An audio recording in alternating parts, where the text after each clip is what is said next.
Yeah. All right, call the meeting to order. Burrows, Yes. Laughlin, Moreno, Here. Shield, Here. Vargas. Here. We have a quorum. And I get a motion to approve the agenda, please. I'll make a motion for the agenda. And a second. I'll second that. All in favor, say aye. Aye.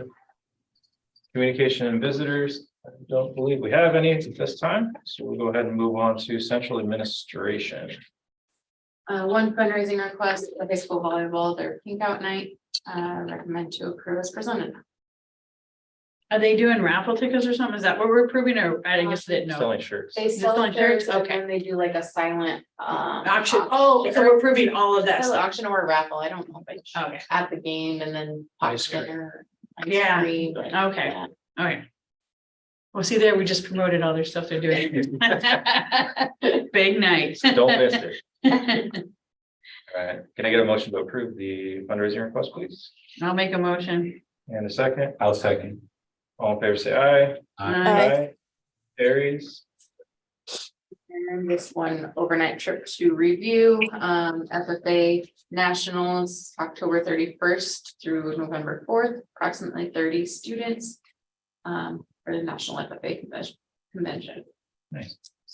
And then on to the special ed delivery plan. We can pull it up. Yeah, that'd be great. Thank you. Hi, everyone. Dawn, Bruce. So my additional role that I serve as the special ed director for the district, I came and talked to you all last spring as well. But last year we went through the process of updating our service delivery plan for how we support students with IEPs throughout the district. And we had a team comprised of parents, special education teachers from all buildings, our AEA representatives and some general education representatives from both levels. We met about 5 or 6 different times to kind of take a look at our old plan, what was there, revise, revamp it, and adjust it to reflect what our current services look like. The 5 questions that are in the plan are state required questions that we have to answer. So it's not like we just chose what those questions are. That is the format that we have to follow. We tried to make the format so it's more user friendly, easier to read for everyone, for a parent to kind of look at it and understand what it's saying and sharing. But it does go through the continuum of services, so pre-K all the way through 12th grade, and what that looks like as we support students with IEPs on that continuum. We also, one of the biggest changes that we made is to determine caseloads, students are given a level, but oftentimes the level that they're given in the system doesn't necessarily reflect all of the needs and services that they require from our special education staff during the day. So we implemented a matrix. So each special education teacher this fall used that matrix to go through their caseload to determine if there was a caseload overload or not for each teacher. And that process went really well this fall. Every roster for each building, for each teacher, was within the limits that we set last year. We weren't sure because we had never tried it before what that was going to look like, but the matrix is it's an appendix at the end of the plan. So I'm very happy with how that kind of went through. So they looked at each of their students, looked at their IEPs, goal areas and so forth, how they support those students throughout the day. And each student then comes up with a score and they add up those scores then for their total roster. So we have started implementing and using this as a team this year. But this is for you to ask any questions about the plan or the services, and then to give final approval for this to be our delivery plan. And it needs to be updated in 5 years from now.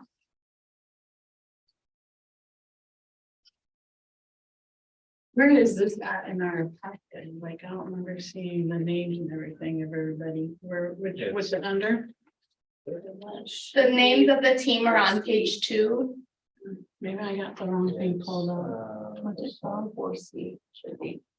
Delivery plan? I'm in delivery plan, but it's not, that's not, we got graphs and stuff like that. I don't have that. You're looking at my stuff. Yeah. Is this a different one? Yeah, this is Oh. 4C. There's a comment from it. Oh, okay, this is something different. This isn't, this wasn't in the pack original Yes, that's in packet. the packet. It's a different one. Must be, maybe it's the one, The one next to it. You're listing. because I just have all the ones from Abby. Oh, there is one here. No, Should be the third item. In the I-18 packet.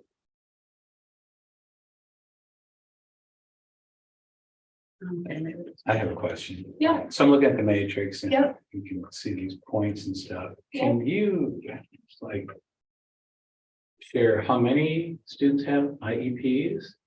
Total number of students. Yeah. So there is.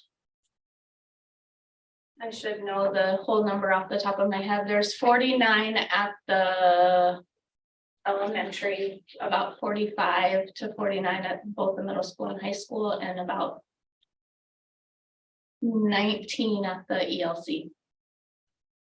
And so these points are assigned and it looks like hours are allocated. in Yep. addition. So what is the distinction? Say you're a 3-pointer versus a 0-pointer? What kind of things happen are different, I guess? So like a student who like would be in that top row, that top column is a student who majority of their day, their IEP might just be being monitored to see if that student is ready to exit from those support services. So they're not being given any services from a special education teacher specifically. They might function within the general education classroom for their entire day. They do not have additional support or an associate that works with them. They wouldn't require that special education teacher to, they would still be monitoring maybe a goal. Because if they have an IEP, they have some sort of goal that's being monitored, but they might be monitoring it to see if they're ready to exit services and not be within IEP services any longer. So when you get down to a 3, a student would spend more time with that special education teacher, less time in the least restrictive environment, which would be that general education classroom.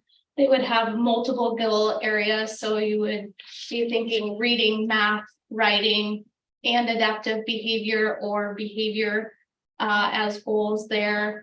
It would require a lot of planning to meet that student's needs with the general education teacher, maybe with some outside services with the paraprofessional or paraprofessionals that support that student throughout the day. They might require other services like health services, toileting services, hearing, OT, PT, where you have to collaborate with those individuals as well. So a student with an IEP can be anywhere on that continuum, right? And so the least amount of services are students who are very close to meeting all of their goals and being able to just be in that general education classroom without some of those additional supports, to the farther end of the spectrum where they're getting lots of those specially designed instruction from a special education teacher with lots of other consulting services and supports around them to be able to be successful in their school day. Does that help answer that question? Yeah. Okay. That's a lot. Yes. It's a lot. Well, and every student is very unique, right? Yeah. Which is why there's an individual plan for that student. And so really, this was a lot of conversation. So when we met as a team to develop this, we developed it and then we took it to the rest of the special education teachers and said, okay, use this with one student right now, a student who might be one that needs not as much support, and one student that needs a lot of support, to see how it works with your current caseload in last spring before we finalized it. And doing that allowed us to make some changes and adjustments to reflect what would be reasonable and work for all of the teachers pre-K-12, because a preschool student is very different than a 12th grade student as well. So Aren't they, but so this is not correlating then with the weighted system we have for funding? Like, because isn't No. some special ed funded differently? yes, So this is not no, related to this that? is not related to that. That goes through our Achieve system, where we write our IEPs and so forth. And there is some correlation to that. This is just a little bit more descriptive as to what it really requires to fully support that student throughout their whole day. Would the teachers say that this is pretty accurate to what they feel that the students require? Yeah, I think so. We had a lot, I mean, we're still new in using it, right? We've only used it once. The goal is to use it 4 times throughout the year. So we did it at the very first couple weeks of school. We'll do it again the end of October. And originally I was like, you know, things might change as you start to know your students more, right? Yeah. So our 9th graders that just started high school, our teachers didn't know them very well at the beginning of the year. So they were really going off of directly what was in the IEP. But as they provide those services and supports and learn those students, the matrix numbers may change and adjust, as well as any new students that come into the system that are added to rosters. So I'll be interested to see what the difference is between what we saw in the fall to what we do, what the matrix says at the end of October. But from what the feedback that I've gotten, yes, I think that everybody felt like this was reflective of the needs and students moving forward. We did utilize other district service plans in developing this. We did not come up with this from scratch. So we utilized some examples and put it together that way. Yeah, I think this is really good because I think it gives a pretty comprehensive look. And like you're saying, it gives a more of a quantitative look Yeah. at a very qualitative situation. And so that you can compare caseload. Yeah. And because that is very, very difficult, It is. you know, to spread that evenly across the staff. But then also to, you know, not just rely on what we use for funding numbers Right. to indicate how much service, you know, each student may need. Yeah. But also have a better descriptor. And then to your point, be able to track that improvement Yeah. or the need for more services. I think that's really great. Yeah, when you use the word overload, so there's kind of using some of this matrix to, Mhm. like you said, kind of steer, this is Right. the overload. Right. Yeah. Yeah. Yep. So we're starting to see some of these new policies coming in from the legislative changes. Mhm. Do these private schools, are they required to have this system? No, Really? a private school is able to not enroll a student if they choose not to enroll a student. They can say, we don't have the resources to provide services for your this Yeah. student, so you know, Yeah. you are not able to come here. Yeah. I mean, I kind of suspected that's true. Yeah. Any other questions, comments? What are you calling? Are we still down staff? Are we gonna keep looking or have we? So we at the elementary, we did move 2 individuals from their positions last year who had a special education endorsement into special education positions for this year. And we were able at the elementary to hire a new teacher at the beginning of August. And so right now, based on our matrix that we developed, we're good right now with our staff. So very thankful for the support that you guys gave last spring to give some of those incentives to our teachers who maybe didn't necessarily want to be moved into that position, but are doing a very, very nice job with it. And that support is much appreciated. That's great. We will still look to hire Yes. special ed teachers mid-year or after year so that we can move those teachers that we had to move into this position Yeah. back into a position that they where they wanted to do. Yeah. The high school also moved an ESL teacher into halftime ESL, halftime special education, but we were able to make that adjustment as well at that level and adjust the case numbers that way too.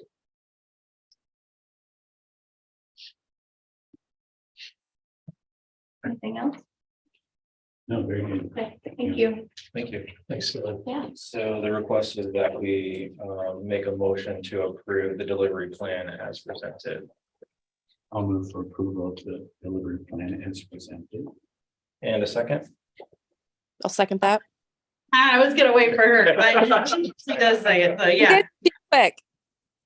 All in favor, say aye. Hi. Aye. Carries. All right, thank you very much. Okey-doke. Now, first reading board policy 603.5 to 603.5 E5. Lot to it.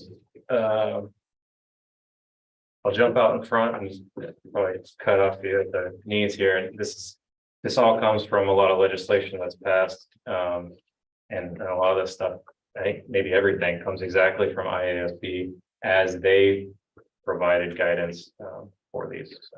Yeah, correct. This is response to the new legislation that's been passed. And so there were just certain requirements and mandates that came from the legislation.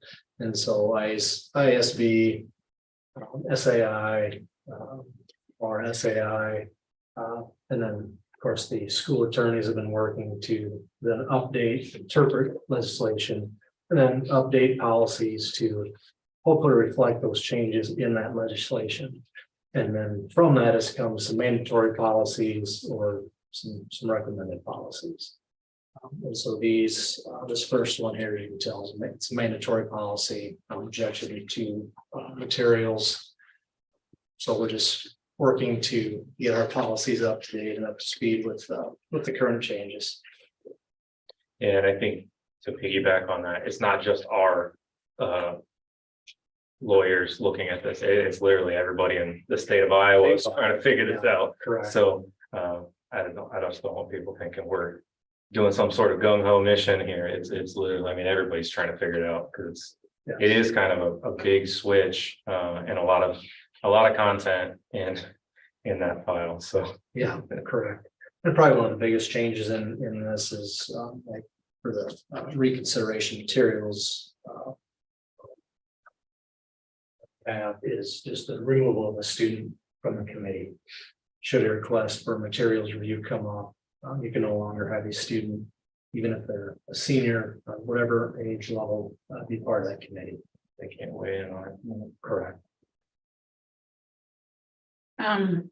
Well, I'll go ahead and start. I was curious as why, it says in the responsibilities of it says superintendent in conjunction with principals and administration. And we've always talked about how we rely on, it's the very first one, how we always rely on the librarian and classroom teachers. I mean, is that just left out for a reason? Because I feel like it should say something like in conjunction with principals, librarian, classroom teacher, you know what I mean? Like, because we are getting their advice when we have these things, because the librarian we know read it probably, and the classroom teacher is the one that probably proposed the book. So I just feel like maybe it was left out for a reason, like, 'cause I feel like they should be added there. I can't really speak to that directly, Becky, but what I guess I would say is in a generalization, in general terms, throughout most of these policies, you'll find that it always refers to the superintendent as being responsible for all these, or superintendent designees. It'll mention once in a while administrators or principals or AD or someone, but I think they do that to keep these policies at a higher level is my guess, but I can't speak directly to that. But it is a pretty common theme in these policies. Well, but then it says stuff like start at the lowest level. So you think if they're gonna say start at the lowest level, you think that it could say, I mean, I don't know. I mean, I know we can't add certain things, but could we look at like maybe why, I mean, like maybe making sure, because I feel like as a superintendent, you have relied on the expertise, you know? I would like it if it said the responsibility is on the teacher and the. I said in guidance, I said in guidance. But I feel like, you know, if it says in conjunction with, they could say in conjunction with principals and librarians and school teachers.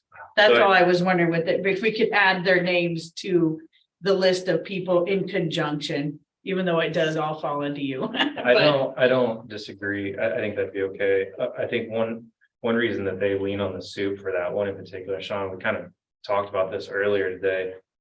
Section 256.11, I believe, there's a subsection in there, 9, saying basically, or 9B rather, that basically, if there's a violation that the state deems necessary, first step is we get a warning as a district. Second step is the soup's in trouble. So it doesn't hit us as a board, it doesn't hit the teacher until the next step, but it goes right after the soup. So it's saying, hey, look, it's your responsibility and you're the one that gets held accountable by the state. So I think that's why they took the verbiage in that direction. Could be a good point, you know. Yeah, but I mean, and it says in conjunction with, you know, because it has principles listed. So I'm just saying, I just feel like that way that they know that we are asking the librarian and the school teacher about their, you know, that we are being transparent, we are, you know, going, you know, and talking to the librarian of why the book was there, talking to the school teacher why the book was being used. Well, that part is saying, it's the soup and the principals developing the regulations. For the Yeah. reconsideration, so they're developing that policy, I guess, or that, you know, That rule. here's who's part of this, here's how it's going to operate. But we have used the librarian's input before, haven't we? When we did our policies? In the Maybe not necessarily in the making of the policy, but in the implementation. implementing. yes. Implement, okay. Yeah.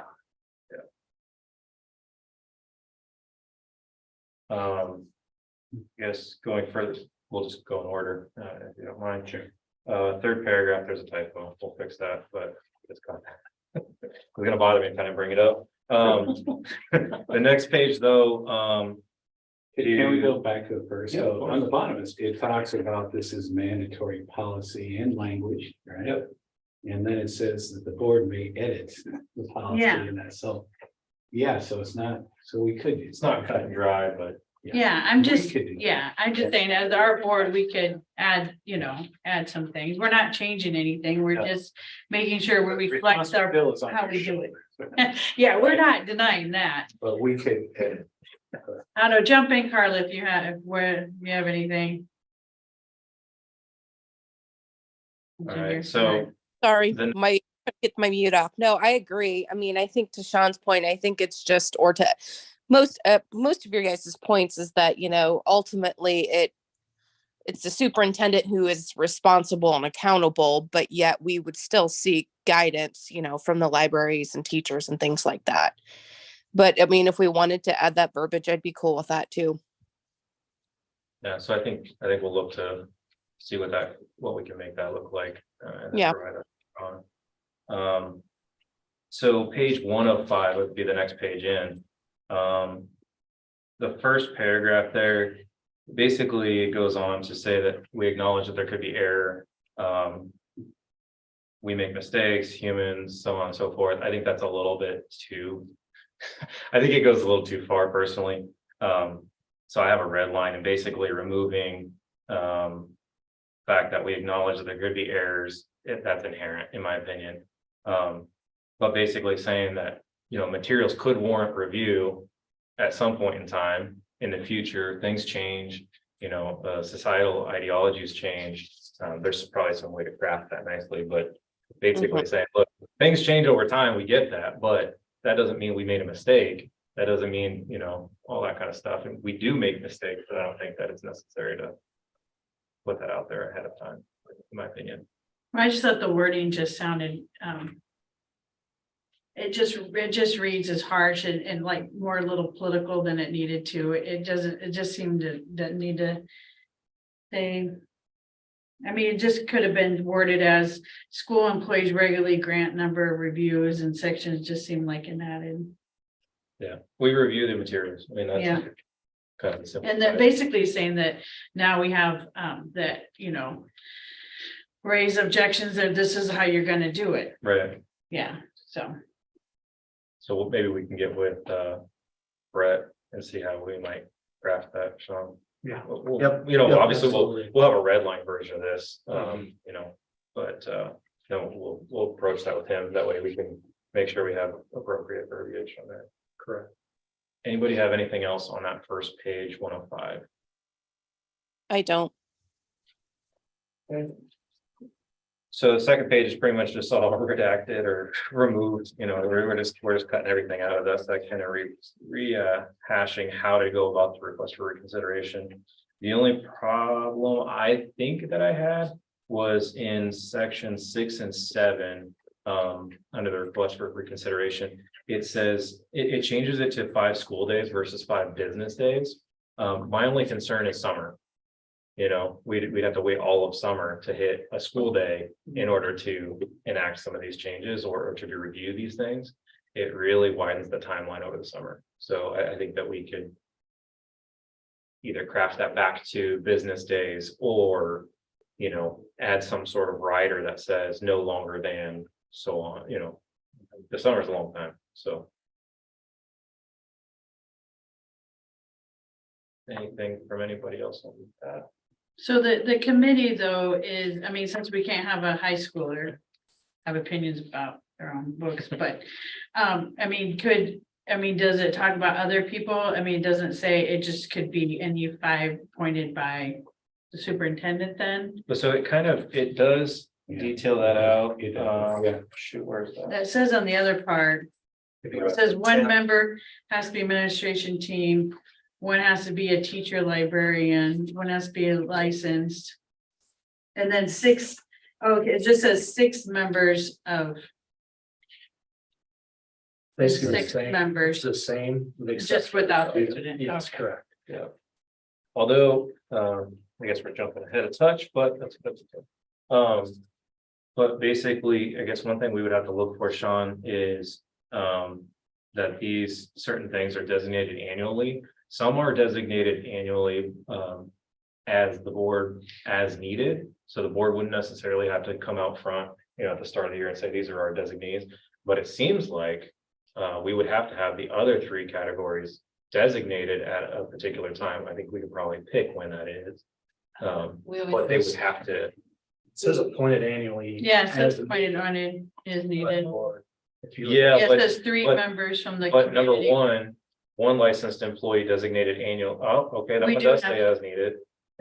that is something we've done in the past during. Don't we our, always have like a librarian, she would always be it or something But like that? number 2 does say one teacher librarian designated annually by the superintendent. We probably only just use the one. We always do a always do reconsideration that. and committee approval at the, Yeah. that November meeting, right after the Fantastic. new board is elected. We don't say the community members at that time though, right? No, No, we'll just that'd be say, the one that we would have to do. Yeah. No. And that as has- needed. Yeah, it's just been staff that have been Perfect. approved each. I'm good with that. November. I just wanted to make sure we didn't miss that by telling ourselves we're supposed to do something. They did take, interesting, they Forget to do took it. away, they had to have children in the district. Yeah, they just have to be members of the district. Yeah, I think that would be important. I mean, that's too bad that got taken out of.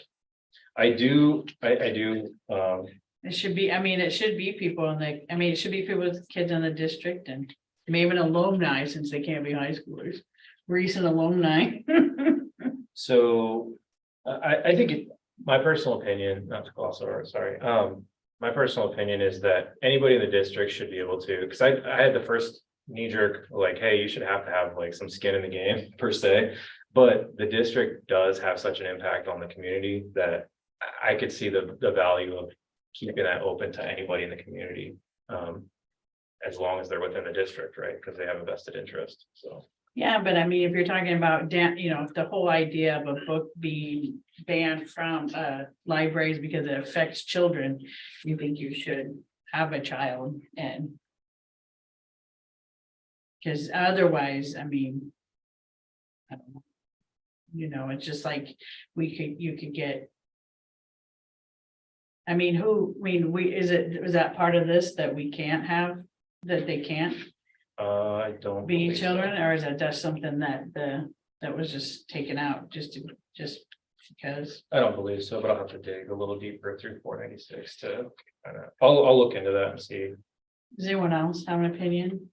I don't have a problem with the community. I mean, I don't have a child in the district, but I stand for the education system here in West Liberty and public education in general. So I Yeah, think you can. I think the problem is, you know, you kind of look at it through a certain lens and you're Yeah. kind of like, and that's where this language later talking about credibility, right? And even this other weird word like case. I mean, I don't even know what that one's all about. where's that one at? Oh, we're coming to it. Okay. Yeah, So- we're coming to it. So Alright. we are finding a lot of, I guess, items that we'd like to review, but one of the things I would like to highlight too is number 8, an appeal of the superintendent's decision may be filed with the board secretary within 5 days of the superintendent's decision on the reconsideration. The board will determine whether or not to hear the appeal at the next regular board meeting or within 30 days of the superintendent's decision, whichever is later. If the board elects to hear the appeal, the board will act to affirm, modify, or reverse or the decision of the superintendent. The board's decision will be communicated to the complainant and the board's decision will be deemed final. I think that that is something that if you haven't been on a board, you wouldn't maybe appreciate as much, but having that black and white saying, look, this is how it starts, this is where it goes, and this is how it ends, and it's final. I think that that's very, very good. It's something that I've tried to figure out how to articulate in a couple different instances, and I think this does a very, very good job of doing that in a tactful way. Right. I agree. So since we're on page 3, anything else from anyone else on page 3? Discussion. So we'll jump to page 4, if there's anything there.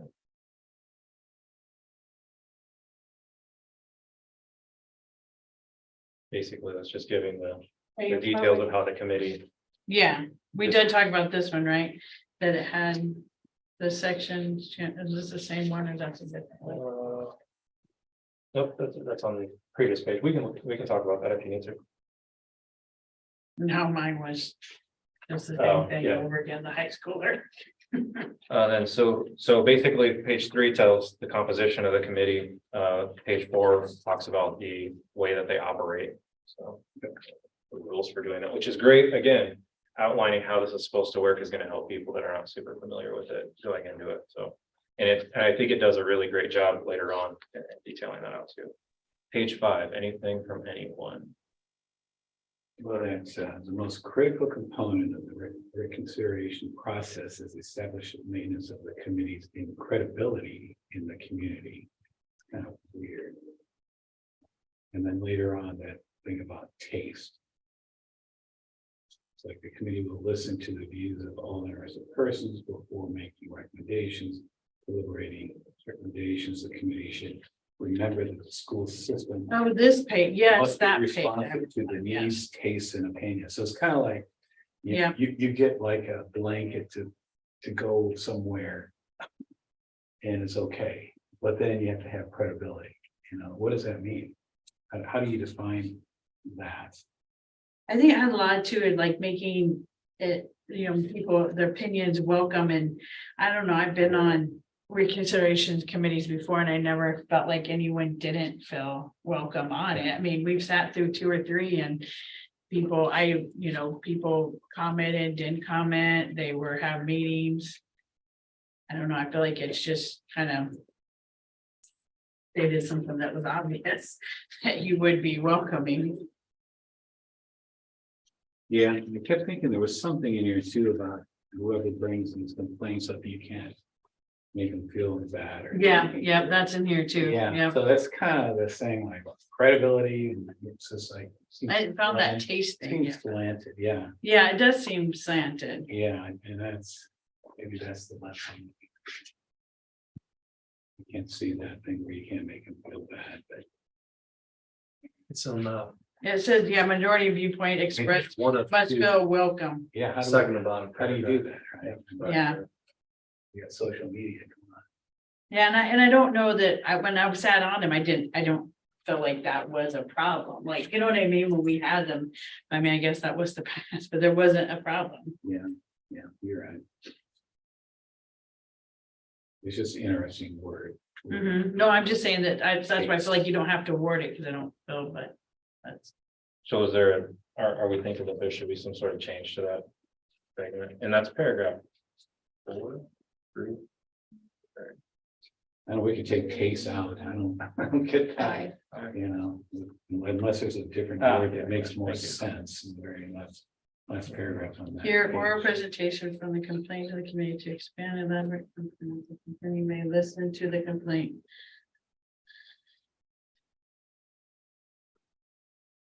I think just, needs and opinions. I mean, honestly. Exactly. I don't think, Yeah, it needs and it doesn't add anything.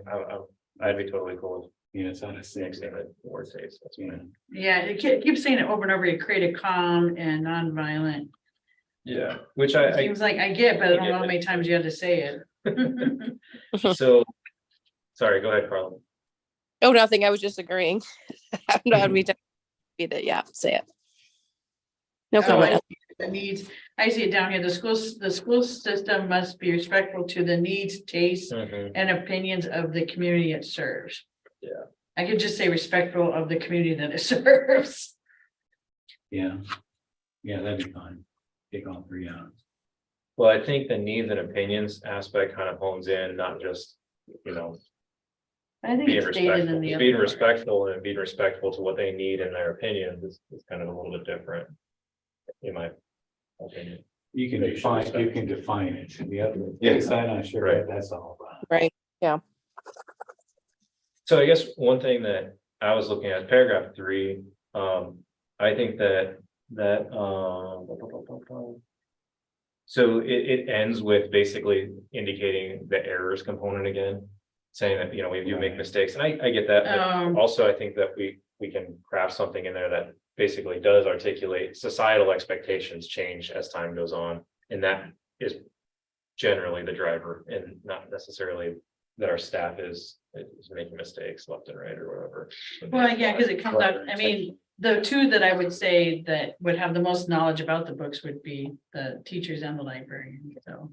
I'm thinking the reason they put that errors in there. They've said this earlier, but is just because of, a librarian or a teacher.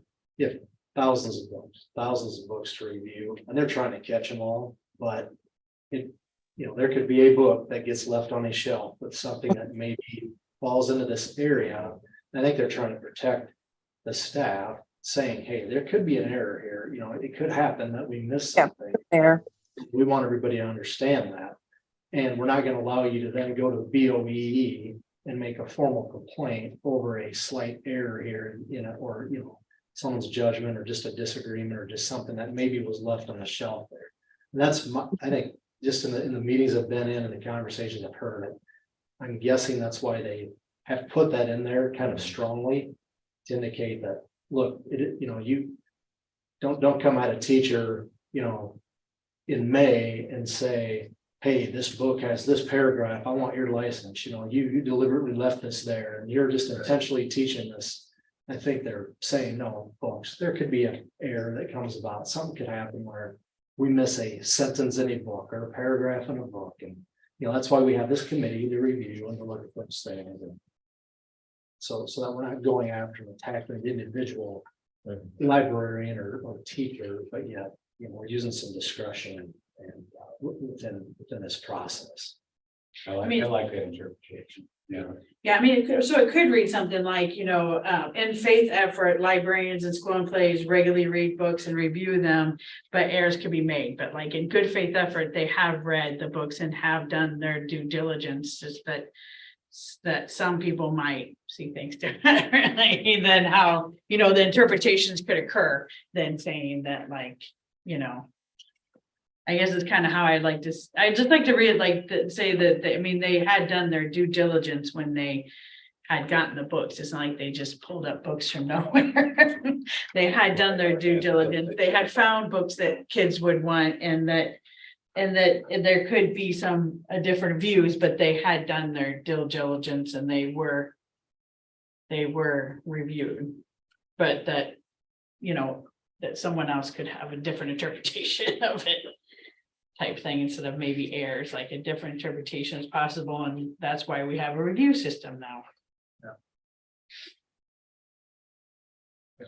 It was a good faith effort, or is that how they say that, good faith?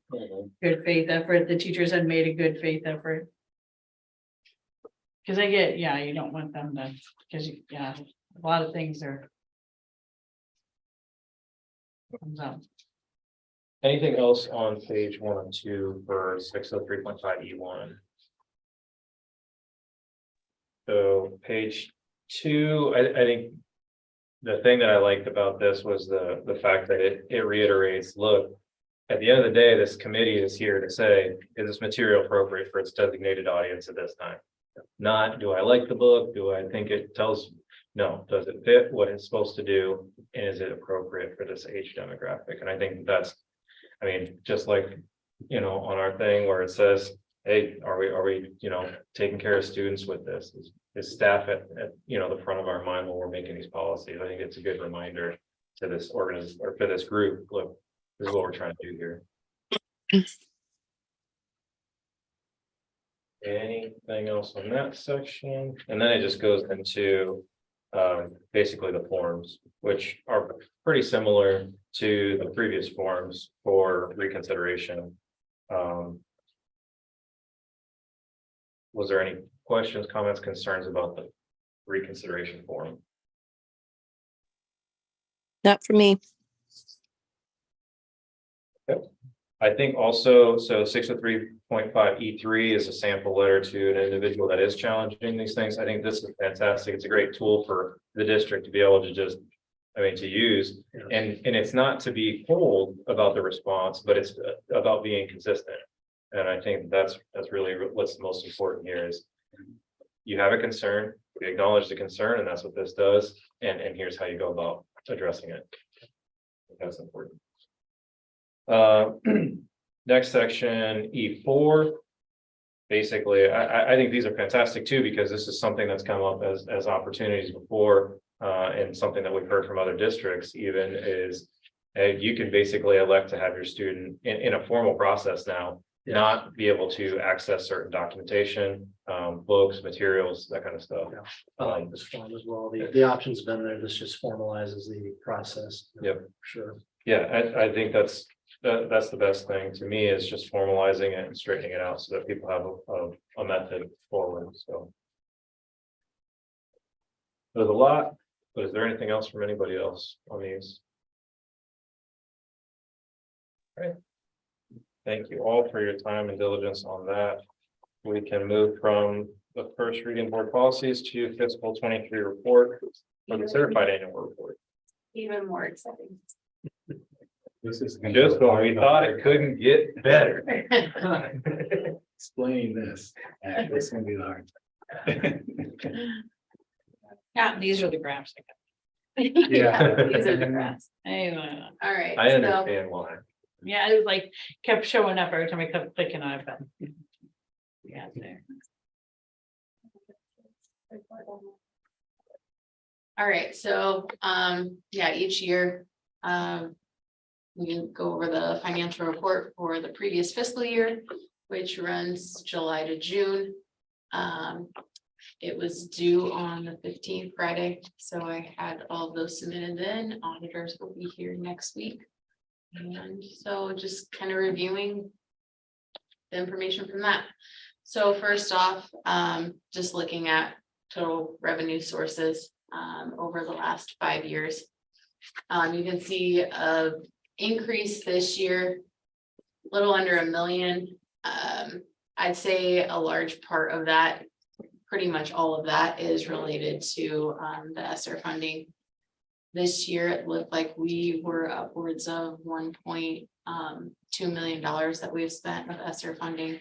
The previous year was a little less than that. Probably around 500,000. So most of that increase is probably going to be from those amounts. A large part of that is right now, well, it's done for the most part. Elementary, the HVAC upgrade. So that was a big chunk. that we were spending throughout fiscal year 23. You'll see the rest of that come through this year. As we have to have all those funds spent by next September.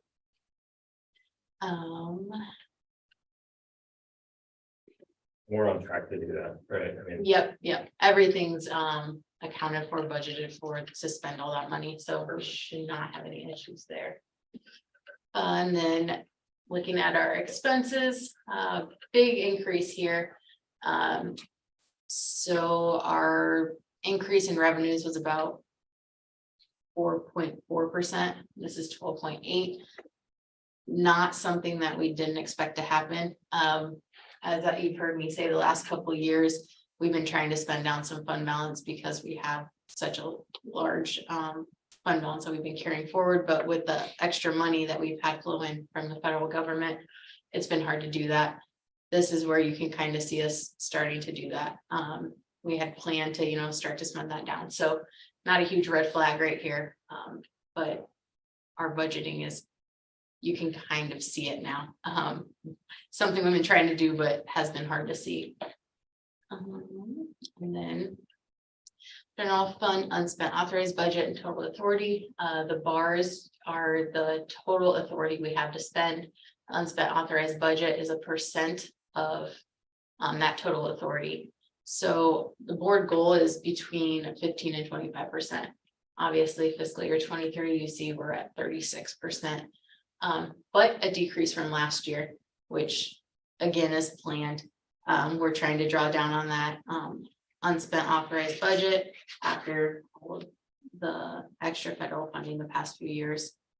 Obviously, something that can change quickly as well. If you kind of look at our projection here, just a few more years and that goes down pretty quickly. So it's one of those things we constantly have to keep an eye on, adjust some of our spending patterns or what our plans are to do down the road. This obviously has a big like enrollment plays a huge role in this. So each year in October, when we do our count, determines our funding for the following year. So continuously looking at that as well to kind of be able to forecast better. Solvency ratio. The board goal for this is 15% plus or minus 3. Again, way above that, been way above that the past few years, as you saw that increase. Now starting to take some of that down, which is planned for. One thing we will want to keep an eye on is with that COVID funding, we implemented some new programs, implemented some staff with that money. So just keeping an eye on, okay, we're keeping these programs going. They've worked out really well for us, but we're going to have to look, where are we going to pull that funding? Are we still going to be able to maintain all of that as the years go by?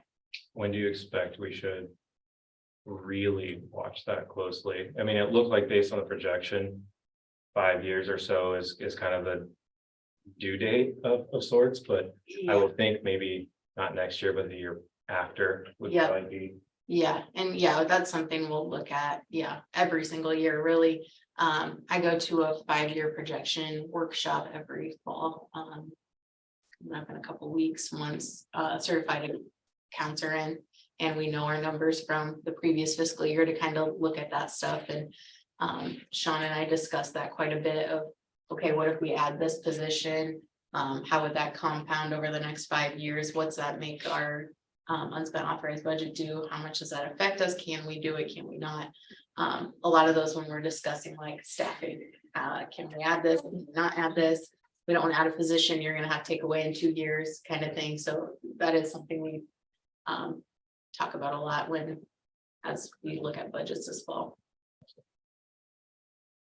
This is just an overall treasurer's report for the entire year. The next one looks at the different funds. Everything saw a decrease. The biggest one you'll see is in the state fund. That's because we had those revenue bonds and we're spending them on construction. So that should be going down. Otherwise, with our extra spending, we expected these numbers to look like that. Food service increased quite a bit. We did get some extra federal funding there the past couple of years with supply chain. They dumped some money in there. And then with the free meals, not this last year, but the year before, that helped us quite a bit too. So I've talked with our food service director. She's looking at adding some new equipment and that kind of thing to kind of draw that down. But yeah, we'll see that come down as well. And then just some immediate goals for. Sorry, real quick before, Yep. can you go back one slide? So Yeah. the save funding, what's a good number to be at for a balance? Like, what do we, our ideal save balance would be 1 million, 2? Yeah, I'd say a million. The save and Pebble are gonna work pretty, Like in conjunction. Yes. But in the when we don't have a huge construction project going on, that save balance refills itself pretty. I mean, we bring in $130,000 to $150,000 a month from Okay. save. So you know, just kind of covering those maintenance so you don't have costs. to carry a huge balance in there to replenish it. Yeah, Okay. yeah, because we are continuously getting deposits in that account, so that definitely helps.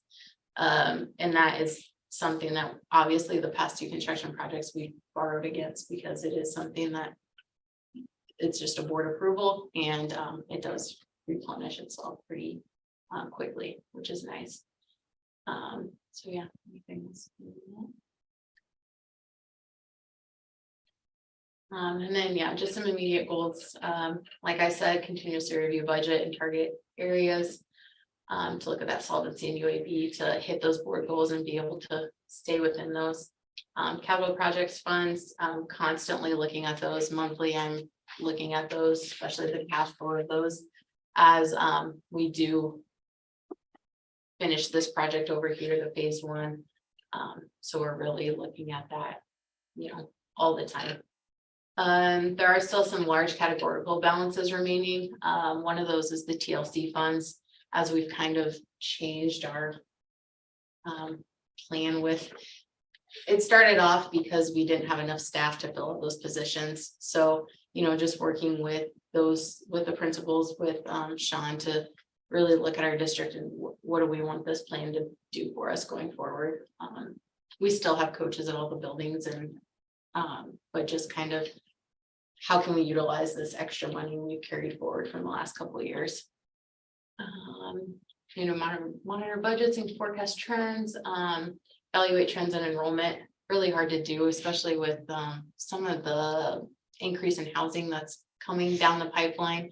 You know, how is that going to affect our enrollment? Are we going to grow a lot, or are we going to stay stable? So really just continuously looking at that as well. And then another thing, just highlight all the things we have going on here to attract and retain staff, which allows us to serve as students, because ultimately that's why we're here. So that's why we do what we do. Okay. The enrollment projections, can I say October? October 1st is the count date. So, yep, and It'll then, be the second, Monday, the 2nd. How for soon us. do you see the impact? so the count in October of this year determines our funding for the next fiscal year. So So, 24, 25. yeah, so you're always kind of a year behind, because you're getting the funding a year later than what you're serving at that point in time. Which is nice a little bit, because then Yeah. you can kind of Right. make decisions, but Yeah, also kind of stinks, because like if you have a great year, it's like, I wish I could have the money now. exactly, yeah, yeah.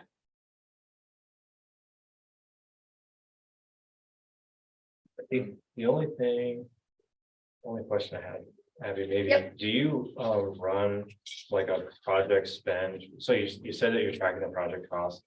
Do you have like a draws versus budget versus projection, or is that like handled by the construction company or you know what I'm saying? Like an overall budget of the project and how it's going. Yeah, Yeah, I mean, I keep track of that. Yeah, I have like a certain amount percent that I kind of have as to cover change orders, and right. they like to stay under that as much as possible, obviously, so I'm. And it kind of has presumably like a timeline of where we would expect that spend to hit. Are we on track? Are we ahead? Are we Yes. behind? That kind of stuff. Yep, Because I know it's great when we're ahead or on time with, completion. But sometimes on the financial side, it's like, nice. wait a minute, we spent that money really fast. So, yeah. okay. On time and under budget. All right. Now you're in dreamland. Is there such a thing? Oh, yes. Yeah, I mean, You will make that happen. You will say that. Yeah, right. I mean, not that I want projects to take a long time, but it is nice to kind of spread out some of the spending on my end. Yeah, But obviously, yeah. it not hurts when it goes no- quick. Yeah, nobody else sees it that way. Awesome. Any other questions, comments, concerns for Abby? on this one? That one does require a motion to approve the certified annual report. I'll make a motion to approve this right now. In a second, I'll second that. all in favor, say aye. Aye. Motion carries. All right, thank you. Fiscal 23 report, special educational supplement. Me again, so this kind of, you'll see this is why some of our spending increased as well. Here, let's just- Yeah, it is, there's a lot here. Okay, so what we're looking at in this column, for this last fiscal year that just ended, looking at, the level 1s, level 2s, level 3 students. This just estimates the amount of money that comes in, for each of those levels as they're all weighted differently.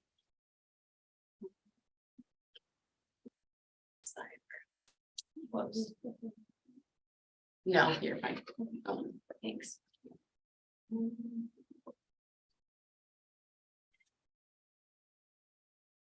So the top part is all of the revenue that's coming in for those special ed kids.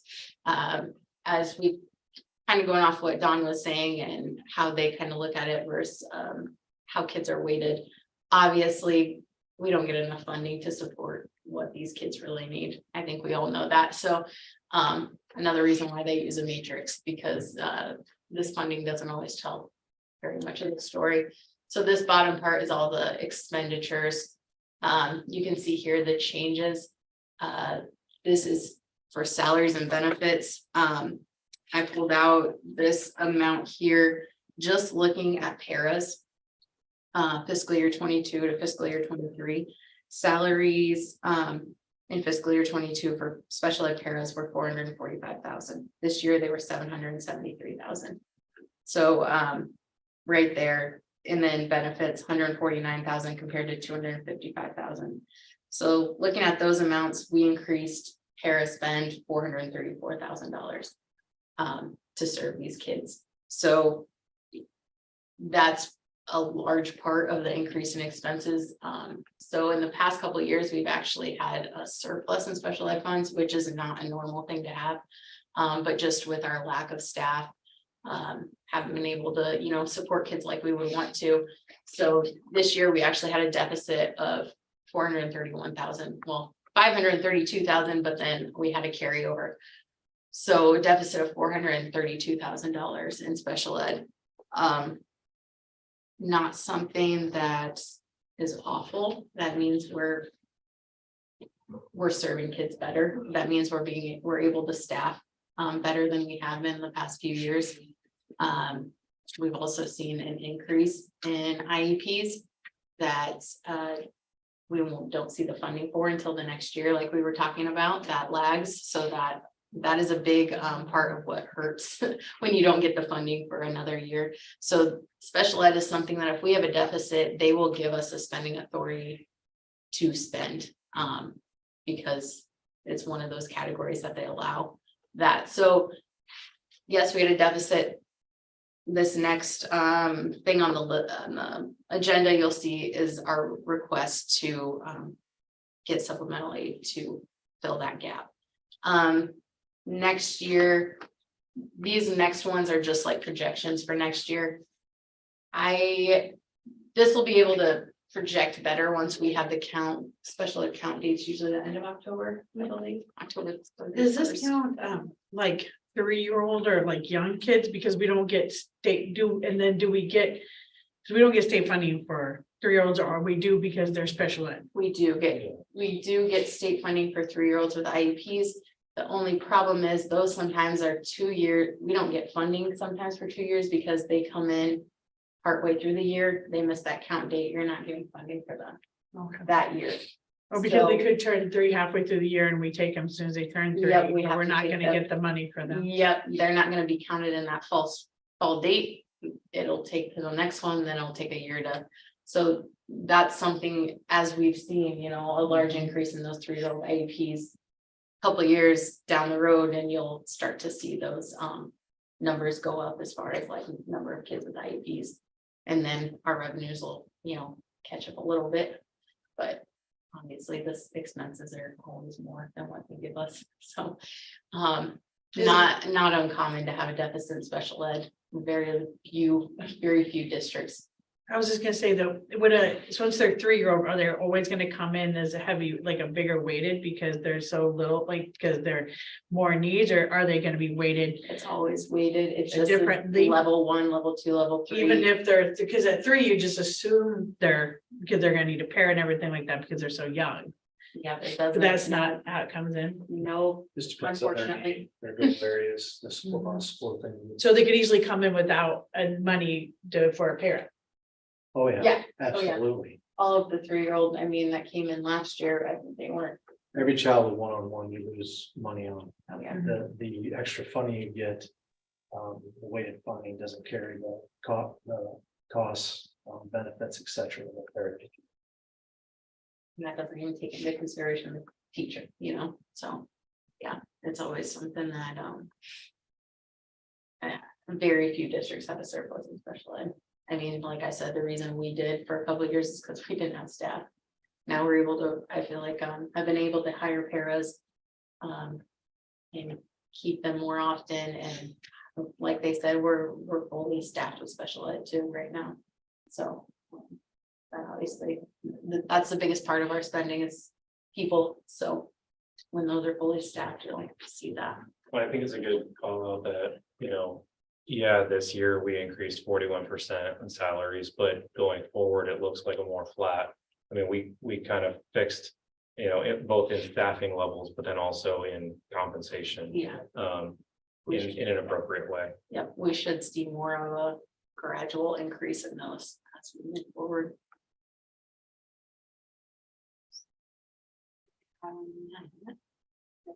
Other questions? If there's no questions or comments, I need a motion to approve the special education supplement. I'll make a motion to approve. And a second. I'll second it. All in favor, say aye. Aye. Carries. Now this is the part Abby was talking about, approval of the request for a modified allowable growth. You just want me to read the red part, Abby? Sure. Let's take your time. A district may request allowable growth and supplemental aid for a negative special education balance for the current school year. Recommendation to approve the request for allowable growth and supplement aid for negative special education balance for FY 23 in the amount of $431,901.45, or as determined by the Iowa DOE following a DE audit review. I need a motion for that one. I move for approval. And a second. I'll second it. All in favor, say aye. Aye. Carries. Superintendent report. Sean. Sure, yeah, a couple accommodations. First of all, I'd like to acknowledge, this is Arthur Miller here. She is the Iowa CTE Administrator of the Year. And with that, then you'll be up for national. Yeah, Nice. Yep. Is it National CTE Administrator of the Year? Correct? yes, Yeah. yep, And you have certainly Tomorrow. tomorrow, yeah. And Ankeny, So that's congratulations. Thank you. Well deserved.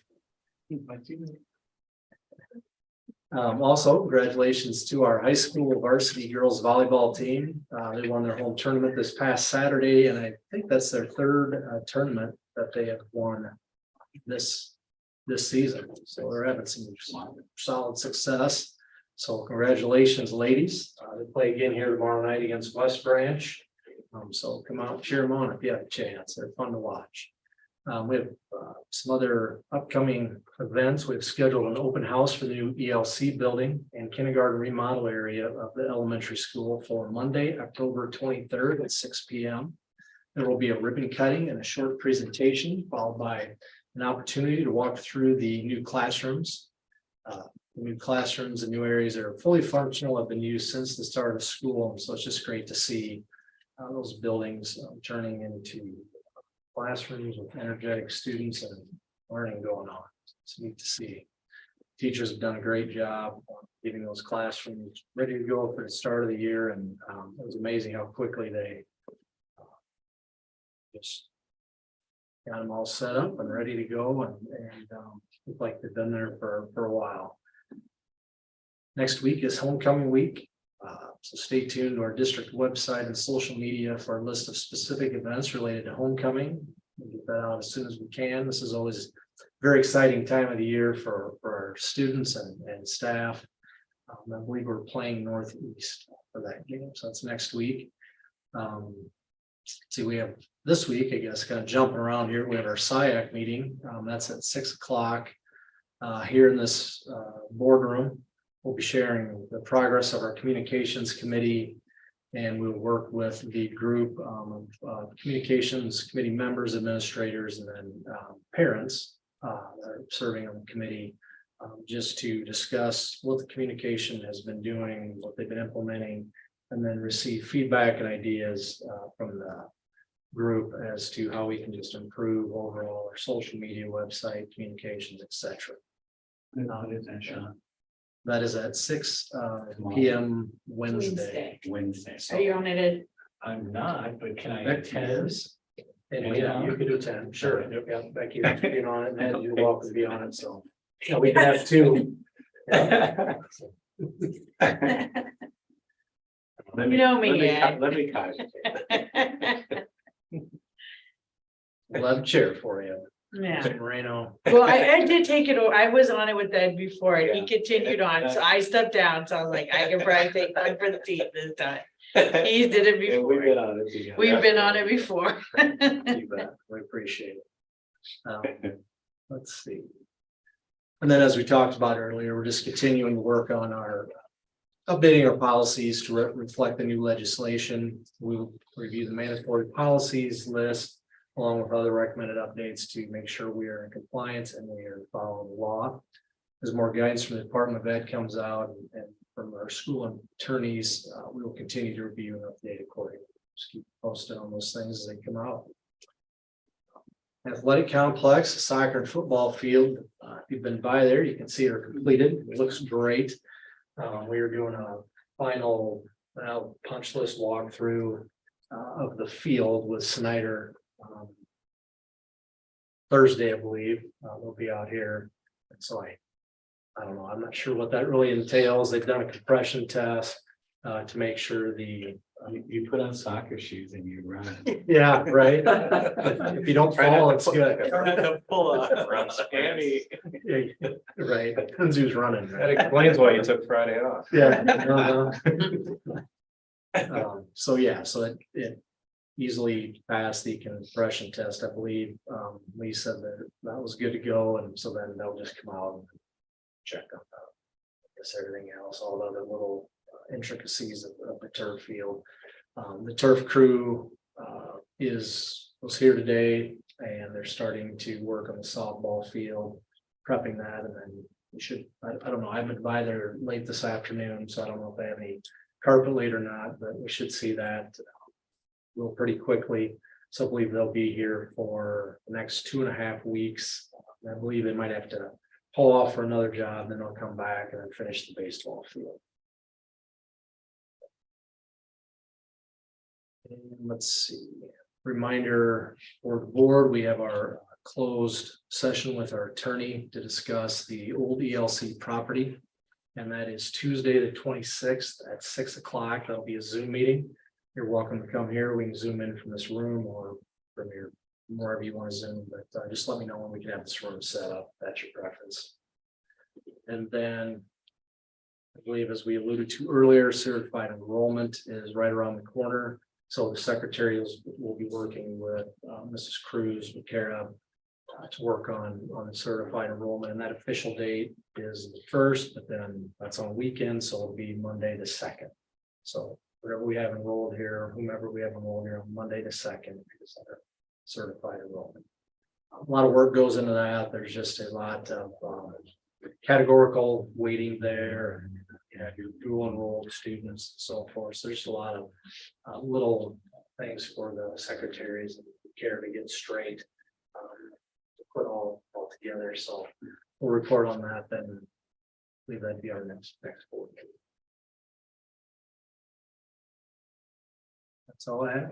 All right, awesome. Thank you. Yeah, I guess I'd like to acknowledge Jeremiah and his team too with moving all that stuff over again already. It's really. Yeah, I'm like quite an effort. So, It was a lot. Yeah, they really got after it, and they're putting in some extra time to help prepare the building of those classrooms for learning. So yeah, kudos to them for sure. And to the teachers. I know the teachers Yeah, are up there teachers, putting it in was a extra team time effort, as well, and coming up on weekends and nights. So yeah, it was a great team effort. I was glad they got to start there, because that would have been Yeah. such a pain. For sure.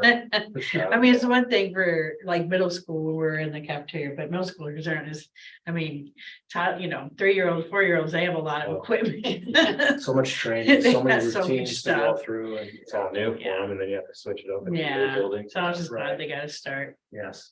Yeah, and great job, Mr. Ryan here for Yeah. the coordination of that, and also the, the logistics of we're still figuring out mornings and evening pickups, but I mean. it's progressing, it's progressing. Prior you, so I mean, that is not, that drop off pickup is definitely been something for a while now. So. When you think about any elementary school, I think about picking my own kids up, it's It's a thing. it is part of the having kids thing. You just deal with it at the end of the day. But it was a big team effort getting everything ready. Awesome, thank you. So next item is the consent agenda. We have nothing, the ordinary minutes from the last board meeting were in the packet, warrants as well, treasurer's report. Few resignations and then a few more hires, kind of to replace those, so. And we also were able to find someone for the, just want to note for the special ed van driver, our special ed route was getting pretty extensive, a lot of, it was taking a lot of time to get to multiple towns and whatnot, so we were able to find someone to kind of split that up, so that was a big Nice. win in the last couple of weeks. Yeah, for sure. Any questions, comments, concerns on the consent agenda? Otherwise, I will entertain a motion to approve. I'll make a motion for it. And Second. all in favor, say aye. I Carries. Next, item, future agenda items. Next board meeting is Monday, October 2nd. We'll have a superintendent report, certified enrollment. Review the facility usage fees, and then I should say second reading. second, yeah, Yeah, so, and it's different policies on that. no, well, 6035. Oh, we are doing first reading of those, because that's So- back on our normal schedule, so I just need to add second reading. second reading of the other Yeah, ones, perfect. yes. Yep. Yep. All right. What's the facility usage fees? We've What exactly would be?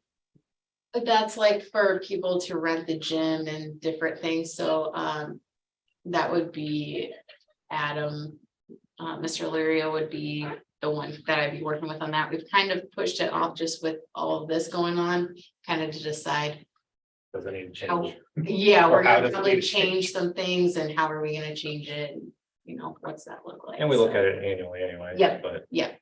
So, and it's just something, yeah, they don't have to increase every year either. So it's just something once that kind of gets finished up, we'll kind of see where we're at and how we want to continue. Awesome. I will entertain a motion to adjourn now. make a motion to adjourn. In a second. Second. All in favor, say aye. Aye. Adjourn 7:14. Thank you, everyone. Thanks, Carla.